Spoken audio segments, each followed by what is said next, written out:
Coug Nation? What's going on, Coug Nation? Welcome to Palouse podcast.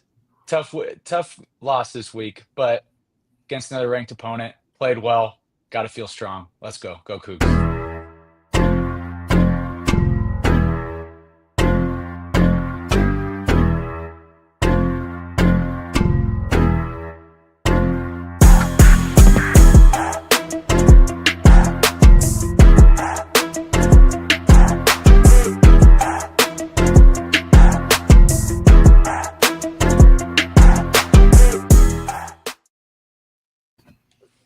Fellas, you don't like to see a loss. You don't like to see a loss where you thought it was going to be a win. But I always like to look at history. I'm a history buff, and we would go back to North Texas, followed by UW, seeing those losses.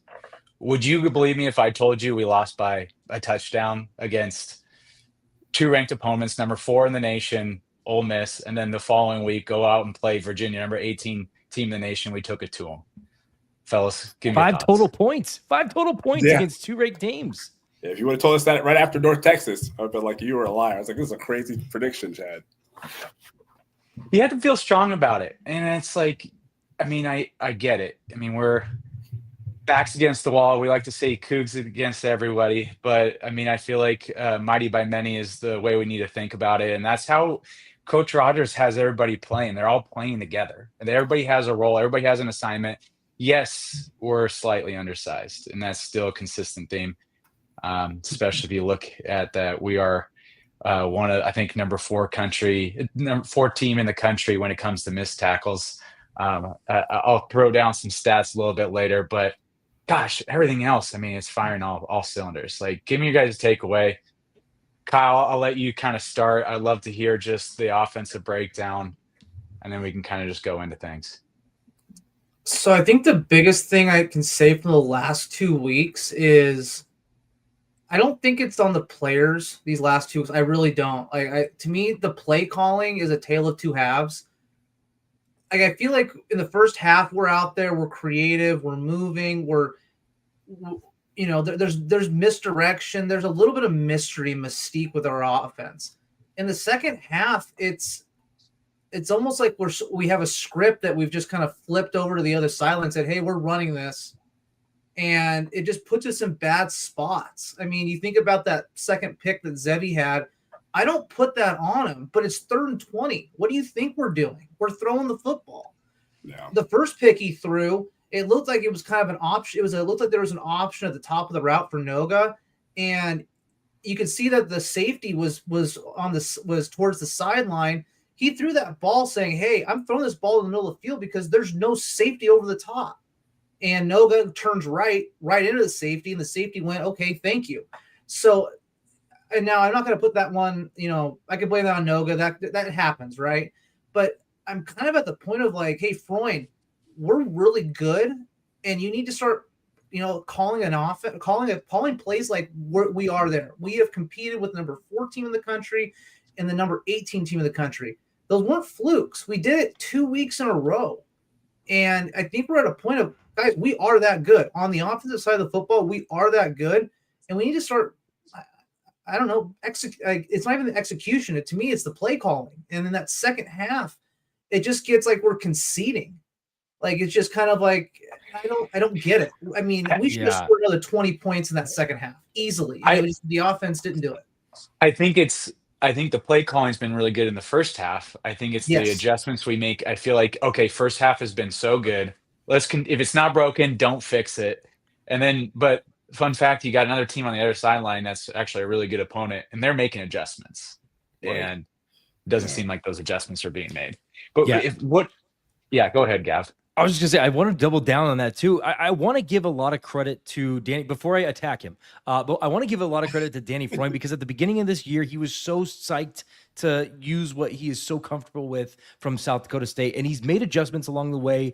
I'll say this every week. We established Zevi Eckhouse. We're starting to incorporate the passing game a lot more. He's starting to find a balanced offense, but you now got to make in-game adjustments, especially against top-ranked teams. And when you got a team like Ole Miss and Virginia, you have to be able to learn on the fly, or at least be able to guesstimate on the fly and anticipate what we're going to do. Yeah, when it's 3rd and forever, guess what? We're passing the ball, and I don't blame that quite on Zevi. I think still an interception should fall at least a little blame on the quarterback, but I think Danny Freund has come so far, yet he still has a little bit more to go. And I'm hoping that this hump is something that he can get over.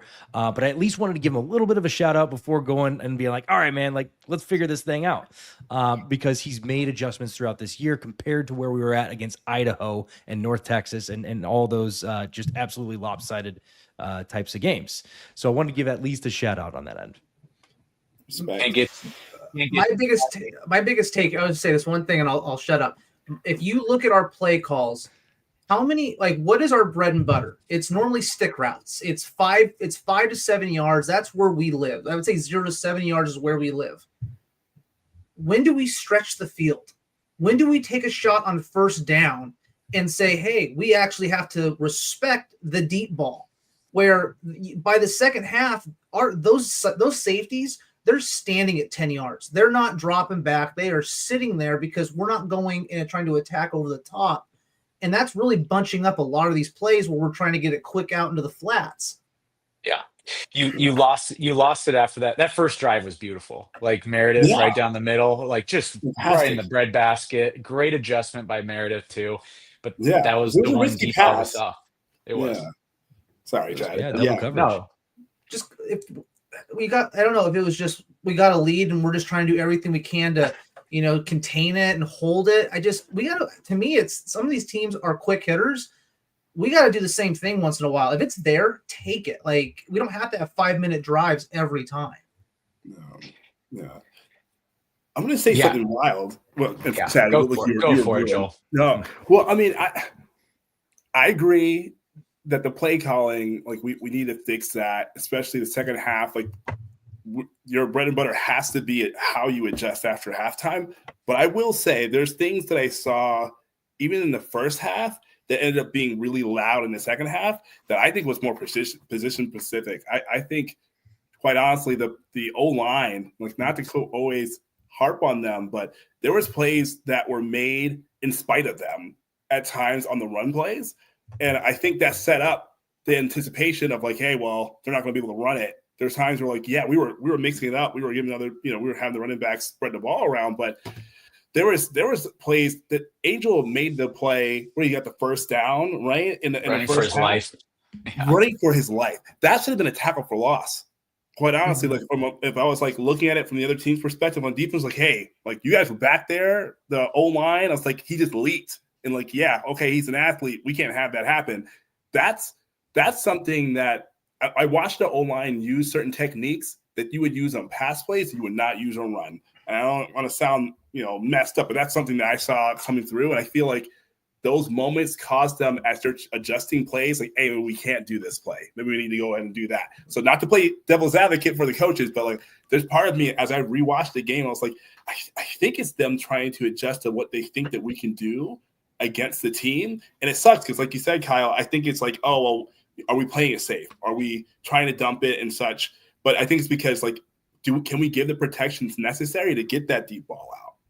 Can we do the protection that's necessary to run down the field? And so far, there's a lot of moments where, at least what I see, I don't see that we have those moments. Like we don't have it consistently enough for them to make the plays to say, okay, well, we can do some trick plays, or we can like start doing some deep bombs down the field. So that's just not to throw a wrench in the cogwheel. Observed it. I'm like, wait. So. Yeah, I'm gonna go one positive, one negative, and I'll let somebody else wrap up the offense. But positive, first half. That was the first game of the season where we had over 100 yards rushing in the first half. That was phenomenal. And I wish we would have seen Angel run a bit more, mostly because I said he was going to be my player of the game this week. I said it last week, and I saw those first couple of runs. I'm like, oh, he's doing it. He's going to do it. And we went to a running back by committee, and it worked out just fine in the first half. I would have liked to see a little bit more Angel in the second half. Again, I'd like to see what he can do out of the backfield. Throw him the ball and see what that speed can do on the perimeters. That's the positives. But the negatives is just in that second half. It's like how are you supposed to put together an offense when you're getting holding penalties over and over again, or false starts over and over again? I mean, it's tough. It's drive killers. It's drive killers, and those are mental errors. Those are things that they'll clean up. They're probably going to focus on this week. And I feel good about going into to Toledo and having those errors eliminated over time. So, anybody else have any other comments on the offense? Yeah, wanted to give a huge shout out to Josh Meredith, also having a great game, 100 plus yards, big, Dominated. beautiful touchdown as we talked about. So wanted to at least give him a shout out. But yeah, there's another hurdle to jump offensively. And I think there's just either miscommunication or just the way that they're teaching the offensive line. And I think that's where it starts, is offensive line, is gearing these guys up for either a balanced offense of run pass, or just, hey, we want to run the ball more, so we need to practice our O-line in run game scenario. Either way, I think it starts with the O-line and getting those guys on board, because we have a good offensive line.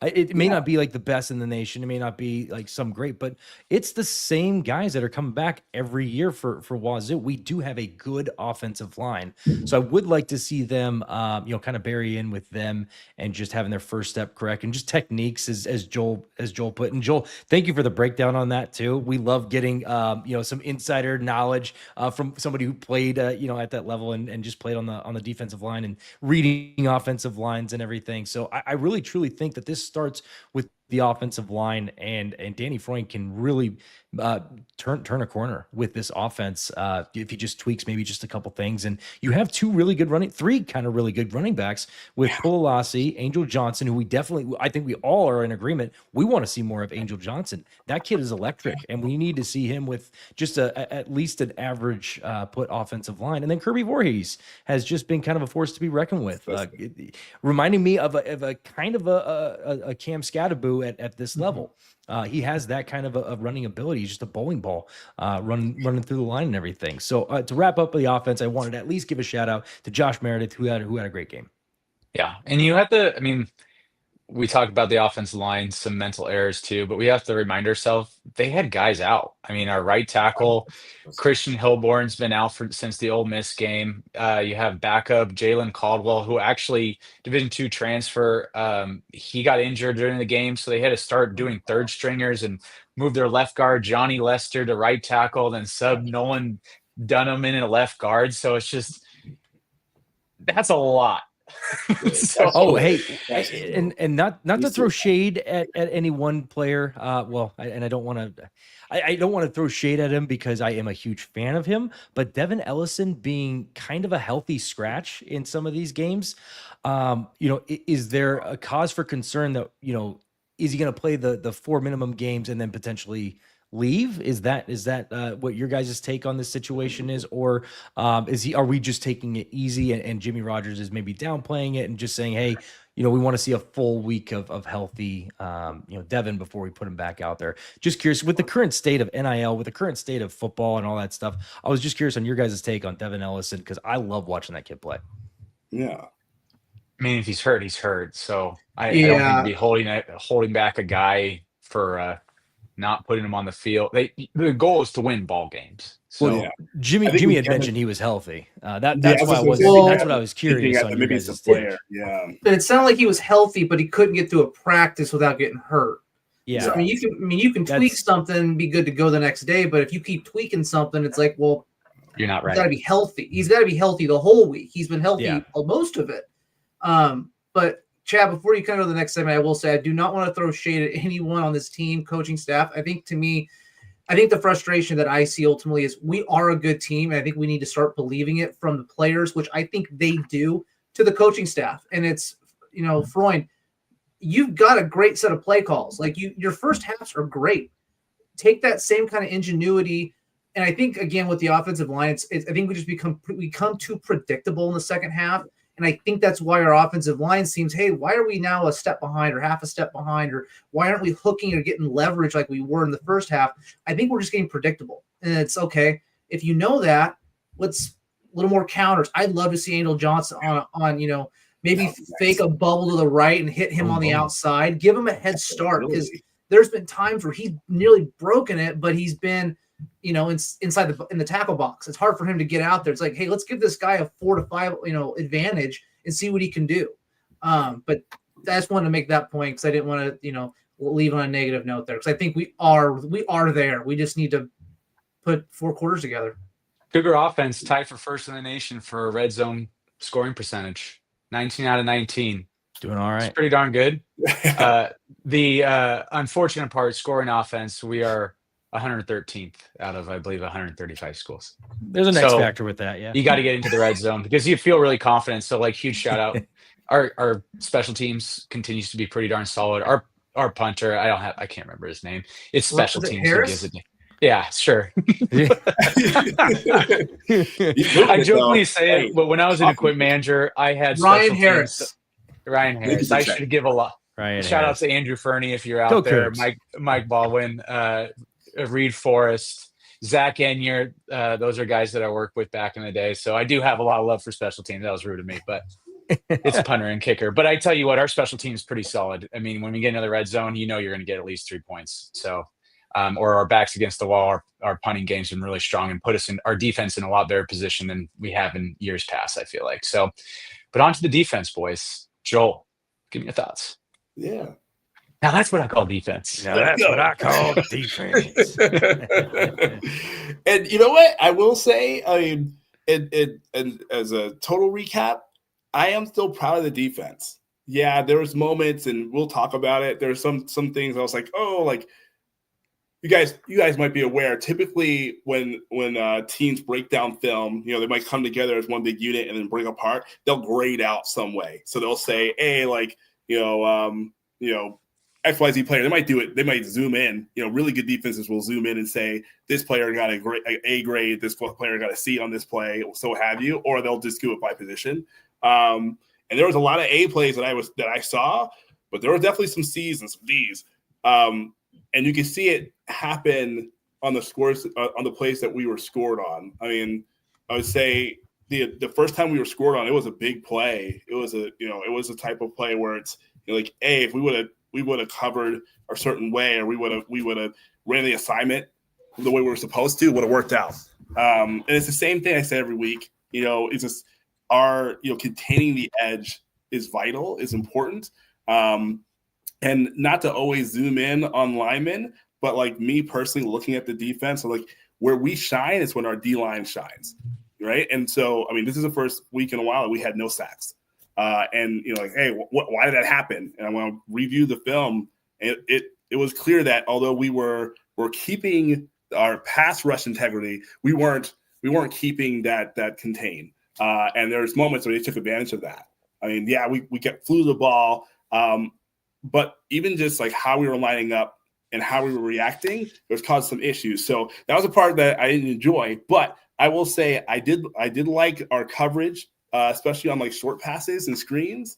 I liked what we were doing in terms of, again, rush lane integrity and our overall run defense, separate from those scores, the plays that we got scored on. What I loved was our quick reaction. There was right out the gate with Parker McKenna, he set the tone. And he is a tone setter. I just love how he just no hesitation. It's if I'm going to miss hard and fast. And that's what you need to do as a defense. You do not need to be sitting back and catching blocks.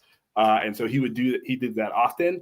And I also loved our ability to mix up the blitzes. I mean, I call it reality versus illusion. We made it very difficult to tell the difference. When we lined up a certain way, it looked exactly the same if we were showing blitz versus we were coming to blitz. And I get goosebumps, of course. It's what I call defense. But yeah, that's my quick breakdown. What do you guys? That's what I call defense.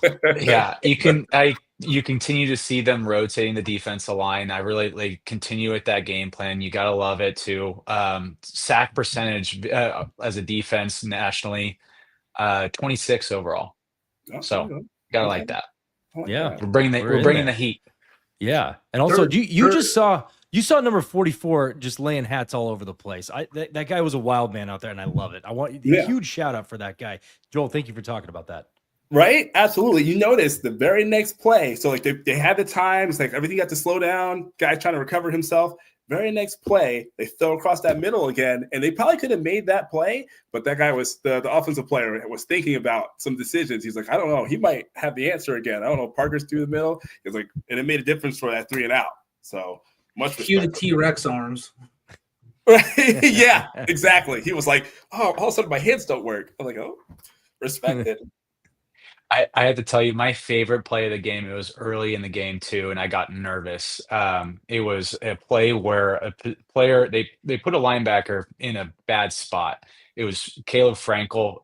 He had to take on a slot receiver. He ran with him all the way down the sideline and broke up the pass. I don't know if you guys remember that. It was I was like, oh my He gosh, waited, that was reacted with impressive. his hands. Mm-hmm. Yeah, he played it like a DB.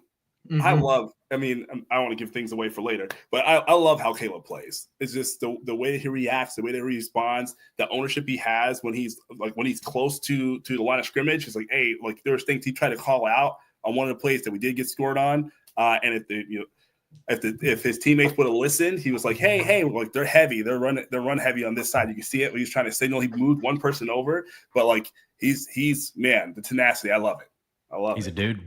He's a dude. And defensively overall, 33% on third. We held him to 5 for 15 on third down. He held him to a yard over 300 yards, which in college football is pretty impressive. Less than 4 yards a carry, just over 7 yards a pass. I mean, we were in that game defensively. We were in that game, and yes, we didn't have any sacks, but I mean, it was a prime example of bend don't break. Again, it just kind of came down to, I mean, just some misfortunes. I mean, that's really how it came down on special teams, right? Like, so the defense did great. Not much you can say more. I mean, you gave up 20 points to the number 18 team in the country a week after you just gave up 24 points to the number 4 team in the country. I'm not sure how much better you can do. Right. Who then? What? Ole Miss put up 35 or so on Georgia, right? So not bad to be in that conversation, defense. I see what you had to love watching that Georgia game. Like, damn straight, we played them that way. Yeah. And I think that's where I keep coming back to. Like, we are a good team. We are not those are not fluke games. The Lane Kiffin. Oh, our quarterback's playing like a D2 quarterback. No. Wazoo is good. It needs to be felt and confidence in from the play calling to the execution on both sides of the ball and on special teams. 4 quarters, knowing you are a team that can compete with some of the best in the country. Yeah, and also just to touch on the defense as it aligns with the offense, I think the defense might have been bending a little bit more than they should have because of some 3 and outs that we were doing on offense. Yeah. And again, I don't want to give the defense has done a great job, and I don't want to just, oh, you're the good guy and offense is the bad guy. Because at the end of the day, you do need to try and there's things that there need to be fixed on defense, but it doesn't help when your guys are already gassed from being out there and then you go 3 and out. So that was that could have been part of the problem late in the game as well. Yeah. Who is number 7? Sorry, Chad. Sorry. No, you're good. On Virginia's team, I can't remember who number 7 was. I have to pull that up. We have number 7 was. And while you're looking at that, I think the time of possession's big. In the first half, we had the ball 21 minutes. I think it was 21 minutes to their 9. In the second half, we had it 14 minutes to their 15. So it got kind of even towards the end. But again, we have been a team that has long sustaining drives. And if you look at North Texas, what was our Achilles heel for most of that was these quick 3 and outs. Yeah. And 5 turnovers in the first half. Well, that too. But, but as part of that, it was quickly giving the ball to the other team. But if it was just the fourth quarter and we had 3 more, I felt pretty good about it. But to answer your question, number 7 was Jamal Edrin. He had 5 catches, 102 yards, 20.4 yards per catch. After that, you just saw a couple of receivers, 4 other receivers get 2-3 catches, around 30 or less yards per receiver. So it kind of was a one-man show in the receiving game for Virginia, but sometimes that's all you need in college football. It's true. And I think I brought it up because, as you were saying, Kyle, we could see when our defense was depleted, in the first half, those our zone drops were flawless. Parker and them, like, they were taking it away, and he was looking flustered, number 7. You could tell he's like, I'm used to being a playmaker. What happened in that second half, as we started getting gas, that's when he started catching those right on the backside of the zone. And you can always tell, like, when a defense, it gets to a point where they're exhausted, it's when you start opening up, all of a sudden the zone start becoming really small, and no one's getting far enough back in their drops. So it's just something I want to call out. Yeah, before we move on to our next segment, I'll just give my last takeaway. I was looking at this. I think out of our 22 starters on offense and defense, 18 of them are seniors. So, Coug fans, if you like what you're seeing from Coach Rogers and his staff, do yourself a favor, go to Coug Collective, sign up for 1890 Club. Let's continue this. And we will get a graphic going here. One of these. Oh, there we go. Yep. Once an episode. There's our graphic. We will get a graphic going for the 1890 Club. If you haven't joined, join. And if you've joined, join again. So, Chad, thank you. Double your commitment. Double it up. Please don't shine my face like that. Yeah. All right. Well, on to our next segment. We're going to call this Good, Great, and let's work on it. Let's start with you, Gav. Tell me what you think. Good is I'll take these past 2 weeks. I know we're taking one game. I want to take these past 2 weeks and combine them into one. We have played top-ranked teams very good. Now, I call it good because there was no W in the past 2 games. So it's good. We've played really good teams, really good. We've just been on the losing end, which means we're missing 1 or 2 more things that could really get us over the hump. So that's good. We'll go negative. We'll sandwich this thing. Bad is just the offensive cues and just being able to as we've talked about earlier, with Kyle leading that whole thing off with the offense. Danny, I give you a lot of credit. Danny Freund, I give you a lot of credit with what you've done with this offense and the adjustments you've made game to game, or just the first half of the season to the second half of the season. We're just now missing a few extra pieces, and right now it's keeping us from winning games. And it's really a hump that we need to get over. And when you're able to script out the first quarter or first half, or how many games or how many plays he scripts out, it's good. So Danny, you're on to something great, man. Just continue doing what you're doing and being able to just kind of drive it home and think in the moment, because I know it's there and I know you're going to drive it home. And now what was the third part? The great? Yeah, we'll go great. The great. I'm gonna go right here.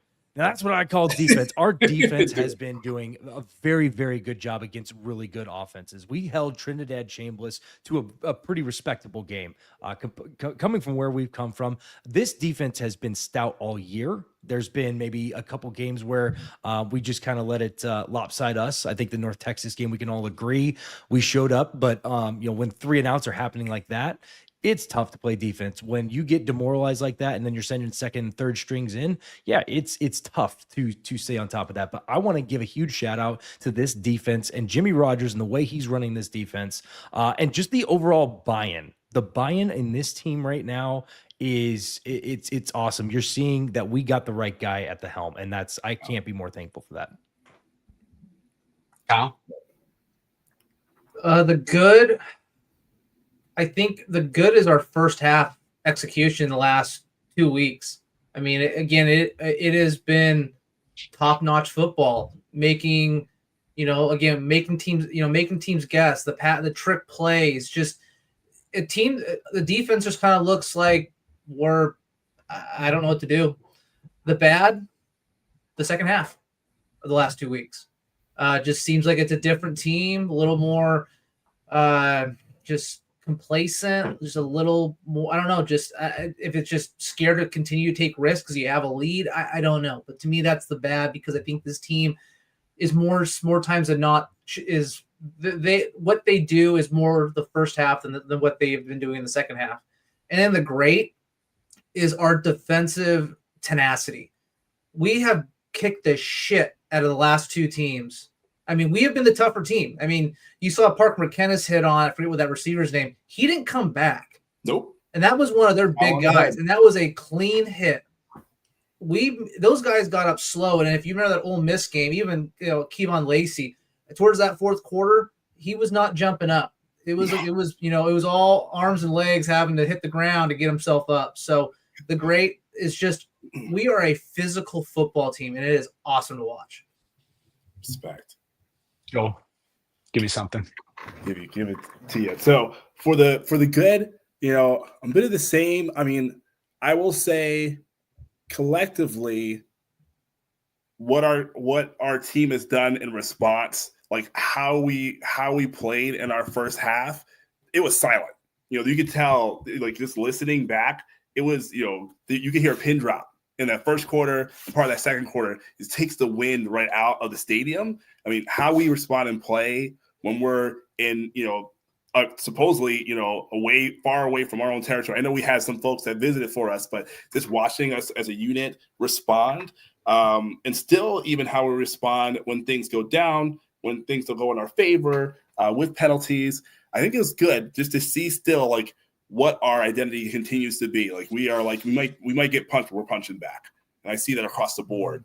I would say the bad is it's the qualms I have with the offensive line again. I'll just use one example. There is a play, should be a pretty simple, I would say it's either like a stretch play or like a zone play, where the offensive lineman is supposed to take a certain step. And, based on like how you take the step, you react to the defense. You either are trying to turn them or at least get in the way so that, the running back can read those lanes. So it's like, hey, I'm going to either cut back against this or I'm going to go this way. And the running back has they don't have the ability to make a decision. They just have to completely react as to what I would hope for our D-line to do to other offensive lines. But it's self-inflicted. I'm watching offensive linemen. I don't know if it's – and you brought it up, Chad, maybe because of injuries and whatnot.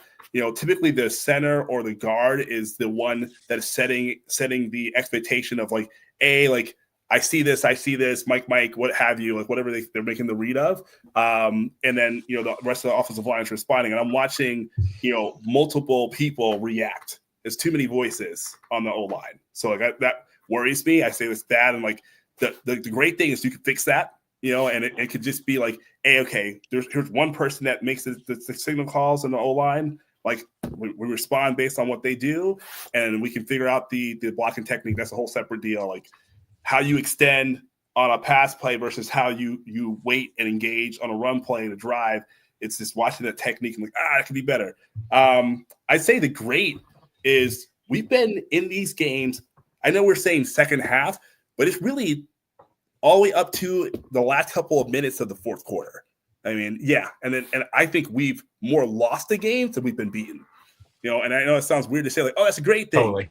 But it's great because now, hopefully, this team, we all look and say, okay, now we have a different type of expectation, but we have the itch. It's been a while since we've won. Let's go tear the next team up. Let's show, like, who we are against Toledo. So that would be my great. It's like we're getting down to the wire, and the proof's in the pudding. Those teams are walking out of there wiping their forehead. You can see it in the coaches interact at the end of the game. Hey, you guys played a hell of a game. You can just see it, just wording that out. And then later on, they'll say their excuses, lame or whatever. They're like, oh, this, that, or whatever. Okay. But they're feeling it. They're sweating. I was like, if we can make the teams like this sweat, what can we do within our conference? Love it. I'm going to say for this week, good running game, especially the first half. Love to see a little bit more of it, but it's finally, you're starting to see that South Dakota State offense that we were expecting coming into things. So I really like that. And then also I think it's and also I kind of want to give a little bit of sprinkle of the defensive line. I really like what I see overall, at least when you look at where we were at the beginning of the year in certain games. Obviously had a nice showing in some games, but it just wasn't, it was lapsing over time. But great Josh Meredith. Like, I felt like that was just such a big game for us. He really set the tone on offense. Really, I mean, made it really like just a fun, enjoyable, grab a beer, sit back, and just like, oh, this is how the Cougars win against a ranked opponent, huh? So that was really cool. He just put the team on his back in the first half. I felt like made Zevi's job super easy. Just get it down the field. Let's work on it. It's tough. Injuries, offensive line. Can cause a lot of problems. See it every single year in football. Any team, if you see it, it's going to happen. Seahawks, great example over the years, have never had a really strong offensive line, I feel like, until this year. But so it's just those mental errors, I feel like, just the penalties, offside, false starts, not knowing the count, holding. It came in bunches in the second half. And then it just felt like you mentioned, Joel, I liked the way you said it. We lost the game. That's really what it was. So I fully expect Jimmy and staff are going to coach that out of them. See what new little wrinkle of what we need to work on pops up. But that's sports. You play the game, baby. But on to this next week, boys. We finally don't play a ranked opponent, but we play a pretty stellar defense. Some notable players too on the Toledo team. Just a little call out to, I'm a Vegas guy myself. WSU is minus 1.5 point favorites, and then also the over-unders at 48 and a half, over-unders at 48 points. So I'm going to take the Cougs on this. Cougs have been cover monsters the last couple of weeks too, especially against tough opponents. And I'm actually going to take the under on this. I think Cougs are going to have a lot of offense. I feel like you're going to start seeing some things start to click, and our defense is going to continue to do what they're doing, but all 4 quarters. Yeah, the defense. Let's go.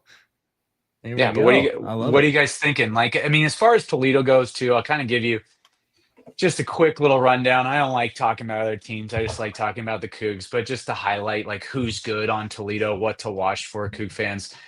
Their running back's pretty darn solid, averaging 5.8 yards per game, 601 rushing yards on the season, 7 TDs. So pretty solid overall. He's really what I've been reading just through the Toledo fan sites is that he's just the engine of that offense. And then you're going to see another guy too, receiver. Their QB is just okay, but their receiver's pretty solid. 45 receptions on the year, 556 receiving yards, 7 TDs as well. So he's definitely one of their top threats, main targets. He will create a mismatch for them, but it's also, can their QB get it to them in certain situations? It seems like Junior Vendros, the third, really just bails them out in a lot of bad throws. And then the third guy, Malachi Davis. I think, Joel, you might like watching him play. He's got 3.5 sacks on the season, 6 tackles for loss, and he's just got a pretty solid engine. So I'll be interested to see where he lines up. Hopefully not exploiting the right side of our offensive line currently. Hopefully we can get healthy there, but he seems to be kind of a menace. Just a quick, I think it's Malachi Davis. Is it Malachi Davis? I think it's Malachi. I'm not sure. I think it's Malachi Davis. Does he play for Toledo? He plays for Toledo. I don't care. Holy Toledo. I like what you did. Doesn't matter what his name is. I like that. Matter. The Rock said. Malachi Davis. I love it. Malachi Davis. I'm going to be hearing that in the group chat all week. Malachi. But total defense ranked 3rd in FBS, so that's strong. But I think we're going to turn the script a little bit on them. But what do you guys have to say? I just kind of gave a rant on things. I had some notes, but curious what you guys think. What 48 was the over-under on that one? Yeah. I'm honestly on your side with the under. I think that you're going to see a decent offense. We may go for 25 to 30 points, but I think we're going to see our defense, if our offense can continue giving them good breaks, they're going to play their style of defense. If they can do that, it's going to be, a 28 to 14 game where it's the 28-14. Yeah, that's 42 points, I believe. I don't know. Math left me years ago. So yeah, add the 7s up, we'll be fine. Kook math. Yeah. So I like the under, and then the spread was at was it plus 1.5 for Cougs? Minus 1.5 for the Cougs. Minus 1.5 for the Cougs. In favor. Yeah, I like the over on that. I like them covering on the over and hitting that bad boy and winning by maybe 3+. I like it. I'm gonna dare say that they're gonna win by more. I mean, I'm looking at everything. Same as you, Chad. I was like, Malachi had jumped out at me as I was just watching some of the film.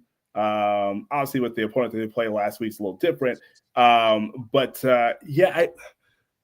look at it as, not even about the size of Toledo's offensive line, because I mean it can be deceptive. They're not huge, but looking at where we've been and how we've progressed these last 2 games, I think we could either shut out or blow out this team.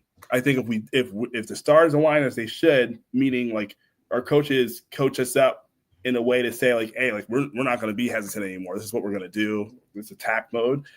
I think we could do a lot of damage to them. I would say we should dare them to throw on us. I know they put up a lot of points in their last game, but I think those points were subjected to, I hate to say this, but lack of great DB effort. What we have. I mean, we're able to play man press. We're able to drop down or drop back in our zone reads. And I think that we should be able to handle them decisively on our defense. If it goes as I would hope it would, I'm going to say, I think that we'll be under the 48. But I would say that we could be, honestly, we could put up 30 points, and I like to give them goose egg. Personally, of course, maybe because I'm a defensive-minded person, but I think we could do it. I think we could do it against this team. We just need to be smart and respond appropriately. Kyle, any thoughts? Yeah, I think I'm gonna go with Joel on this. I think I take the over. You look at what they've done in their last 7; they've given up 20 points just twice. I feel like our offense is really close to, kind of as Joel put it, just kind of busting open. Our defense has been holding teams that I will say, yes, of higher quality to less points. So I could see us putting up 30 points, 30-14 game, 35-14 game. Is something that I think is definitely, now that put us just over on the spread, but I feel like you look at what we've done the last 2 weeks. Our points have been scored in that first half. I think if we can put together a second half, I think you're going to see again a 30-35 point output for the offense. And if the defense continue to do what they do, hopefully we continue to get healthy. We'll have Reader for the entire game, not just the second half. I see us, maybe keeping them with 14 points, and or less. Yeah, I'm in agreement with all you guys. I'm glad to hear those thoughts. I'm going to go with a 30-10 final score, keeping the under, blowing out the cover. And there's one reason why I'm feeling it. As a former equip manager, you gotta love seeing those scripts, the Cougar Sailor scripts. I don't know if Coug Nation, you guys have seen it released today. Man, my goodness, that's pretty sweet. They're pretty sweet. Old school. Yeah, I love it. Pretty. See, pretty I don't know why sweet. I feel like it'd be like a mid Atlantic. The Sailor Cougs. Sailor Cougs. Yeah, it's just the old school look to it. You gotta like that. I just appreciate it. You got the old school W on there too. You don't really see that a lot anymore. So yeah, just gets me fired up. I love anything, as far as branding goes. Cougs continue to just improve the product, not just on the field, but giving a look that the fans just appreciate. So gotta like that. But guys, before we close this out, any final thoughts on just last week, the week before, Cougs in general, just before we close it out? Believe the product, because it's real. Yeah. Got to switch up some people. Sorry, we were yeah. I was like, Took me a second. I lucked out on that one. A little bit of musical chairs there. I kind of like that. It's a game I play. I love you guys. Yeah, I'll go ahead and do it. But yeah, I'm just excited about Cougar football right now. Just where we started to where we're at. You see the progression week over week. If there's one thing you want in life, is just continuous improvement. If it's just 1% every day. So you really feel like they're bought in that locker room. There's a true identity. It's been there for a while now. Leaders are stepping up. They're playing with a ton of heart. So love to see this team to get more and more healthy as we go along, just through the end of the year. I still feel very strong about 6 wins being very possible, getting 7 wins, winning winning out this season. So yeah, I'm pretty fired up where we not just obviously you want to win, but we're playing very good football teams, both in the ACC and SEC. But you have to be satisfied, at least as a fan. There's no such thing. I know Jimmy says there's no such thing as a moral victory, but yeah, I get that as a coach, as a player. You're playing to win, but I think as fans too, where you look at the situation where we've got more than half the locker room is brand new. You have to feel pretty good about where the ship's steering. So, yeah. I also want to give a shout out, like Cougs. I don't know if most of everybody that listening knows this, but Barstool has a best college town thing going on, and guess who's in the final 2 out of 64? Yours truly, Pullman, Washington, is taking on Texas A&M's College Station. So make sure to head over to Barstool Cougs or Barstool Wazoo. And so just make sure to head over there and find out how to, put these boys on the map. If I'm not mistaken, they do this every year, and I don't think we've ever made it to the championship game. But we did just beat University of Tennessee's Knoxville. That's a huge W for the Cougs. We've been kind of rolling and steaming and bumping and doing our thing.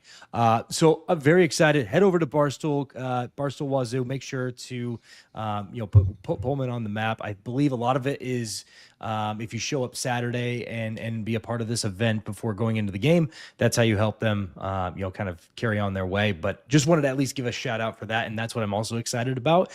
Seeing our fans on the road in these past 2 games is firing me up, because there's a lot of road games when you don't necessarily have a conference. And so we're kind of having to piece together and puzzle together a schedule. We're playing Oregon State twice, which, when's the last time we played a team twice in a year? So we're having to do what we have to do to get through this year with a competent schedule. And shout out to all the fans that have gone out to the game. This is your friendly reminder. You're probably going to hear it 5 times an episode. Join the 1890 Club. It's what's going to help the best. But wanted to give a shout out. I love that, Gav. Thank you. I appreciate it. Well, I feel like that's the way we got to end it, boys. So, hey, I'm your host, Chad Kevin. We got Kyle, we got Joel, we got Gav. This is the Palouse podcast. Thanks for joining. Win or lose, go Cougs. Go Cougs. Go Cougs. Go Cougs.